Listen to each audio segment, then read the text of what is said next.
না ভোটের ব্যাপারে যে সিদ্ধান্তটা হয়েছিল যে এখন থেকে কোথাও একক প্রার্থী থাকলে সরাসরি তাকে বিজয়ী ঘোষণা করা হবে না।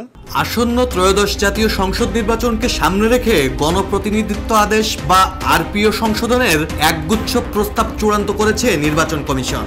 সবচেয়ে আলোচিত প্রস্তাব হলো এবার আর কোনো ফেরারি আসামি বা পলাতক ব্যক্তি নির্বাচনে অংশ নিতে পারবেন না। পাশাপাশি আবার ব্যালটে ফিরছে না ভোট অপশন।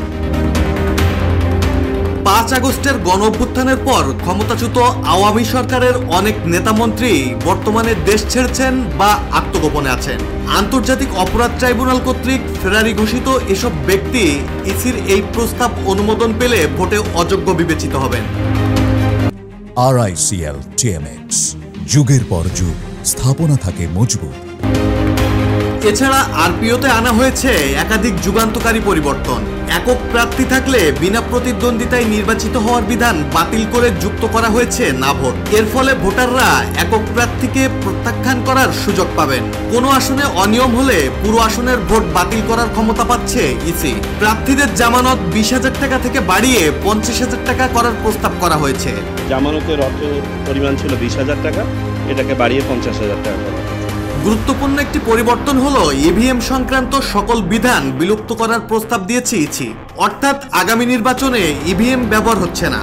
এছাড়া ভোট গণনার সময় সংবাদকর্মী এবং পর্যবেক্ষকদের কেন্দ্রে থাকার বিধান যুক্ত করা হয়েছে। বুধবার দুপুরে রাজধানীর আগারগাঁওয়ে নির্বাচন ভবনে এক ব্রিফিংয়ে ব্রিগেডিয়ার জেনারেল অবসরপ্রাপ্ত আবুল ফজল মোহাম্মদ সানাউল্লাহ গণমাধ্যমকে এসব তথ্য নিশ্চিত করেন। নির্বাচন কমিশনের এই প্রস্তাবগুলো এখন অনুমোদনের জন্য আইন মন্ত্রণালয়ে পাঠানো হয়েছে। চূড়ান্ত অনুমোদন পেলে এগুলো অধ্যাদেশ আকারে জারি করা হবে, যা আসন্ন নির্বাচনের জন্য একটি নতুন দিগন্ত উন্মোচন করতে পারে।